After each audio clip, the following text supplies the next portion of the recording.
jirtu maatii keenya nagaa isiniif haa ta'u akkam nuuf jirtanii nuti nagaa jirra galata rabbii isinis immoo kan nagaa taataa waaqayyo irraa abdii qabnaa akkam jirtu fayyaa keessan naguma jirtanii jiru isin biratti maal fakkaatti nu biratti hunduu bareedaa galata waaqaa egaa deebinee dhufnee jirra addaan bannee jira baay'ee banneechuudha sababbiin banneef hin beektanii egaa diggisi irra jirraa mucaa keenya sargiitti fuunee mushurraa biyya barsiisuuf kanaaf innaa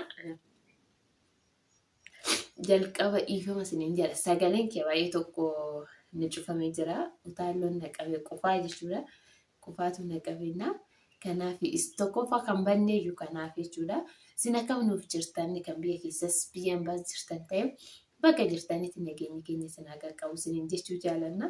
Egaa har'a deebinee dhufnee jirra. Eenyutu dhufee bal'atumatu dhufee alas gobaa'ee. Egaa mucaa kiyyaa fi kaasunamu mucaa kiyya baay'ee ni jalaa dhukkuba. Akkuma kiyya utaalloo qabeeti. Egaa baay'ee tokko dhukkuba jechuudha mana yaala bakka hin geessin hin jiru. Mana fayyuu hin dandeenye. Anis akkasuma ana wayya garuu kan nan danda'a waan hundumaa inni garuu na danda'uu dadhabee baay'ee tokko na jalaa dhukkuba jechuudha. Inna kanaafan badee jechuudha erga sargii isaa dabarsine kanaafan badee dhiifama isiniin jechuu jaaladha. Akkasumas egaa har'a maal qabattee dhuftee jechuun keessan hin oolu. Egaa maalan qabattee dhufee viidiyoo garuu waraabaa baduu san waa'ee dhaloota mucaa keenya guyyaa dhaloota maatii keenya jechuudha. Ani viidiyoo san akka teediisii ta'ellee hin beeku jechuudha. Ilaalle dhugaa dubbachuudhaaf hagammaa viidiyoo san ani ofii kiyyaa akkamiin waraabamee minaamin ilaalle jechuudha. Postii godhu kaasuun garuu akka postii godhe dhaga'een jira ilaalle dhugaa dubbachuun mataan baay'ee tokko na dhukkuba saniin dura na qabe jechuudha qufaanii mucaa kiyyallee immoo na jalaa qubeessa wajjin jedhee baay'ee tokko na cannaqe egaan beektuudha yoo dhukkuba baay'ee tokko ulfaata namni jabaa nama dhibame kanatu na dhukkubee bakka akkanaati jedha miti garuu bakka akkanaa ittiin himattu daa'imaa fi duudaan waliin tokko jechuudha. Innaa kanaafiyyuu egaa irra maala qabatee dhufsiisan kennaa mucaa keenyaa duusan kenname argitanii jirtanii keessummoonni hundaa hin waraabne keessummoo guyyaa bichaadha kaameraa saniin boodan ejjettee sa'aatiin isaati irratti keessummoonni garuu ollaa keenya maatiin galgala dhufan jechuudha. Sa'a 8 booda kan dhufan hunda waraabne na fakkaatee bakka anillee ofaadhaaf jedhee mataan na dhukkuba minaamin bakka waanumaan hangalleen beektanii mana dibbisii waan ta'eef kan isiniin jechuu hin danda'u. Egaa amma kennaa mucaa keenyaaf hiriyoonni kiyya akkasuma immoo firoottan keenya nuu fidan firoottan keenya maatiin keenya irra caala maali kennaan keenya daabboo sukkaara buna innaa maatiin kuuwwan immoo kan fidan kennaa jechuudha. Baay'eetu dhufee jira happy birthday kan jedhu jechuudha. Baay'eetu dhufee jira kennaanii jechuudha mucaa keenyaa fi nuti kennaa sanis ilaallee erga guyyaa sana akkanuma ol kaawwamee akkanuma gooneetuma ol kaawwamee erga si ilaallee jechuudha.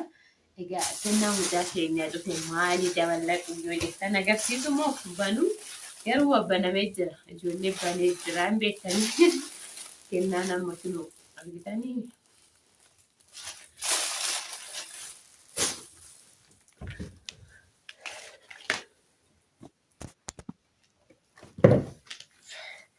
Egaa maaltu fayyadanii banamee turee hin banamee jira banaan barbaachisu jechuudha. Maaliif ijoolleetu mana biyyaa ta'u waan ta'eef kana jechuudha. Maaltu keessa jira? Waaw argitanii kennaa kana namaatu fidee fi isiniin jedha mucaa kiyyaa. Surree fi tisheertiidha kootiidha argitanii ulataa bulfata jechuudha. Namni biyya kana kanatti fideetu ulataa bulfata. Baay'ee jaalladhe kararii isaa jechuudha. Karariin isaa baay'ee tokko namatti tola. Hundumaa jaalladheen jira warra kennaa kana mucaa keenya fide hundaayyuu jechuudha. Kun immoo yoo abbaa kanaa na fakkaate inni hiikamee ture waan ta'eef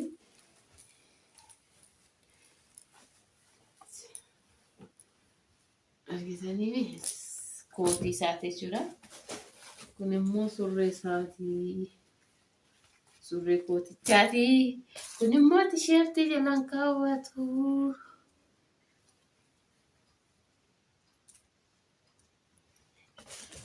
Kan biraa immoo waaw inuu kennaan naafii kiyyaa kinoo ta'e maal bitanii.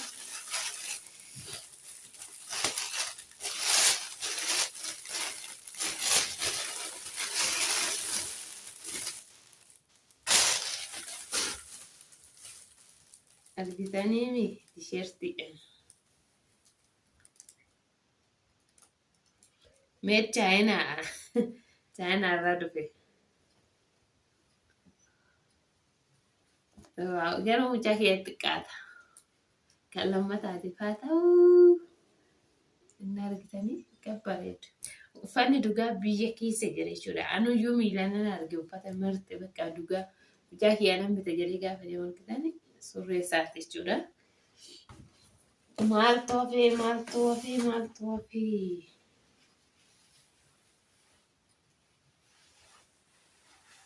Wow.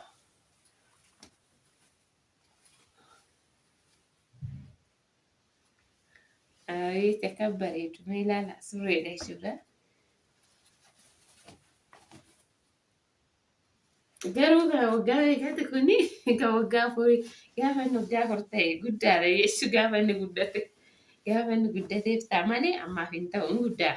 Uffanni saayiziin isaa baay'ee tokko guddaadha. Naaf inti yommuu ganaa kan waggaadha.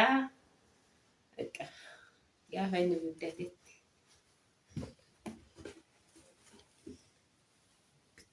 Kun tisheertii isaati jechuudha. Kun immoo kaawwatee gubbaarraan kaawwatamu jechuudha. Wow. Siyaamaru baay'ee tokko bareeda. Baay'ee bareeda dhugaa dubbachuudhaan baay'ee tokko bareeda argitanii. Kana jechuudha kennaan mucaa kiyya uffata tokko uffatee jira jechuudha. Guyyaa sanbarii ijoollee tuttuuffisee uffata tokko uffatee jira. Innaa kun immoo kennaan isaa ashaangulliitii.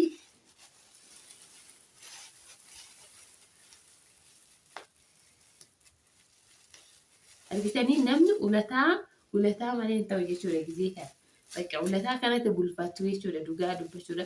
Anammoo warra kafana kanaati gana hundaafiyyuu akkanumatti bita jechuudha. Gaafa isaan daa'ima da'anii yookiin immoo gaafa kiristinnaa isaanii yookiin gaafa lidatii isaanii ulataan irra godhatanii abbaan kafana kanaa jalaa jechuudha. Abbaan kafana kanaa yeroo lama bite. Abbaan kanaatillee yeroo lama guyyaa naafiin alatuullee bitee fidee guyyaa lidati isaatillee bitee fidee jechuudha. Amma uffata lama. Gana abbaa sun ilmoo gaafa argatu bakka. Gana ulataan abbaan kanaa sadaffaadha abbaan kana jechuudha. Abbaan kana yeroo sadii bitee yeroo duraa yeroo alatu deebisee immoo alateetii deebisee immoo guyyaa kiristinnaa isaati deebisee guyyaa lidatiisaa. Guyyaa alatti uffatanii gaafatanii fidanii uffatanii jiru. Argitanii wii sittaamir ishee naafin hin jaalatu garuu ashaangulliitii akkanaa baay'ee maal fakkaata hin beeku sodaata. Kennaa isaa argitanii bareeddi baay'ee tokko bareeddi. Karariin ishiitillee kararii dhiiraati waan ta'eef kararii dhiiraaf ta'a. Odoo tana taate kan dubartiiti amma garuu karariin samaawii waan taateef kan dhiiraati. Innaa dhugaa dubbachuudhaaf warroonni kennaa kana nuuf fiddan nuti nama baay'ee yaamne sanii ol tufaa ture garuu nama hunda yaamne jechuudha. Maatuma maatii yaamne. Innaa hunduma keessanuu baay'ee tokko sin galateeffannaa galatooma sin jaalannaa nuuf jiraadha waggaa eebba sin hin jenna. Egaa sin immoo obboleewwan keenya onlaayinii irraan nu laaltanii kottennaan hin haftanii warroon dhufee sin jira beektu. Warroonni biyya arabaati akkana yuutuubiyaan ol baranneetu jechuudha. Yuutuubiyaan ol barannee aduu san galanii jechuudha. Namni lama ofii jira jechuun saniin dura galanii torban jechuudha galtee. Garuu naa bilbiltee namni eegee karaa irratti uftee jirti jechuudha. Maqaan barbaadu guyyaa biraa yuutuubii hojjechuuf waan jirtuuf egaa guyyaa biraa ol arginaa gaafsan ol sin barsiisa. Innaa akkasii siniin jira baay'ee tokko sin jaaladha dhugaa dubbachuudhaaf. Egaa viidiyoo keenya subscribe, like, share gochuu hin dagatinaa. Akkasuma immoo commentis godhaa. Warroonni immoo YouTube chaanaalii bitachuu barbaadan gara keessatti na dubbisaa lakkoofsa kiyya warri qabdanii YouTube warri galtanii hojjechuu barbaadan warri kaayyoo qabdan na dubbisaa. Akkasuma immoo waa'ee manaa baay'ee keessa na gaafatanii samuuna jidduun wallaan irra waan badeef sin hin deebisne in jira mannis aga barbaadan kan uumates kan hin uumannes kan immoo laxafaarra jirus kan ganaa immoo munni bicha ejjetee laxafamnes hin jira. Inna warroonni bitachuu barbaadan gara keessatti na dubbisaa isin jechuu jaalladha. Egaa kennaa mucaa keenyattis kana fakkaata. Hundumaayyuu baay'een galateeffadha. Nan jaalladha. Waaqayyo haa galatoomu guyyaa kanaan nu ga'e. Waggaarra xiqqishuu akkana miimii jechuudha. Har'a garuu kinoo fiigaa jira galata waaqa. Warroonni immoo ilmoo hin qabne isiniifis ilmoo haa kennu. Warroonni immoo ganaa heerumtanii ilmoo da'uu barbaadan hundoo keessanuu yaada keessatti isiniif haa guutu isiniin jechuu jaalladha. Egaa viidiyoo isinitti neeressuu anallee nan qaddamiti tamoonni kana wajjin baay'ee tokko namee akkasuma qofaa wajjin kanaafiyyuu immoo viidiyoo keenya subscribe gochuu anu guddisaa nu jajjabeessaa isiniin jennaa isin jaalanna. Ayyaannis dhufaa jira. Barri haarofti illee dhufaa jira. Egaa nagaan itti nu haa ga'u isiniin jechuu jaalanna. Ciao.